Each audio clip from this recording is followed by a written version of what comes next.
Recently, I received a dividend statement for mutual funds that I hold within a Roth IRA, and my 12-month rate of return was negative 17%. And to add insult to injury, there were still management fees on top of those losses.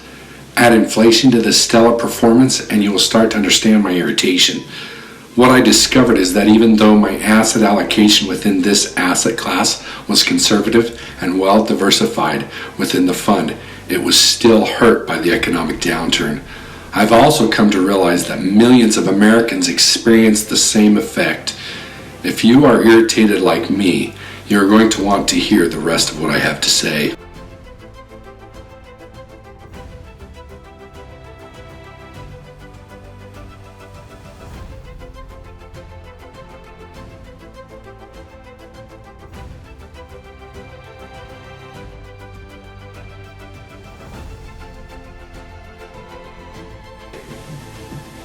There are three major reasons that banks don't invest where they want you to invest. Here they are. Reason 1, banks focus on liquid assets that can easily be accessed to make quick changes in a bear or bull market.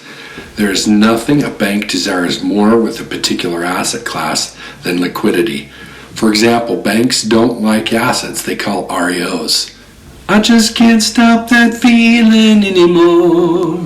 Just kidding. REO means real estate owned. It ties up their cash so they can't put that money to work somewhere else. This is not a linear loss because banks can lend $100 for every $8 they have on deposit. They can basically print money. Every day a bank holds an asset that is non-performing is an exponential loss of opportunity. Just a hint, the same holds true for you, but you just don't realize it. Reason number 2, banks make money by renting your money and selling it back to you.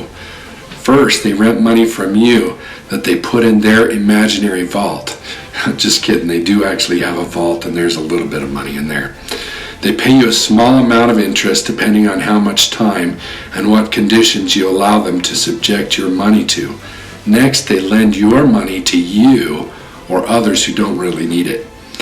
Let us assume that the bank is generous and pays you 2% on your CD and charges you 6% for your car loan.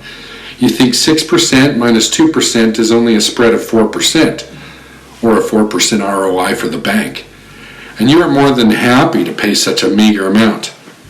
Well, you're wrong. 2% to 6% is 300% ROI.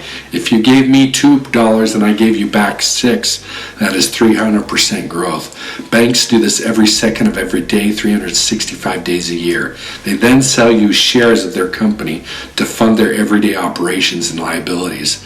And you are happy to gross 10% within your mutual fund. A bank charter is a license to print money. Reason number 3, banks hardly ever invest in naked assets. In other words, assets that have a tax or debt liability on them. That is why the bank will only invest in real estate assets that are unencumbered by tax liens, mechanics liens, or entities that have a claim to their deed. Title companies help banks ensure that all these boxes are checked for the bank before they invest in them. Bonus reason. Banks only invest in secure assets. They do not invest in speculative funds or so-called securities like mutual funds or stocks. For a list of companies that the largest banks invest in and asset class they are most commonly used, join our free insider email list in the link below. Thank you very much, and God bless you eternally.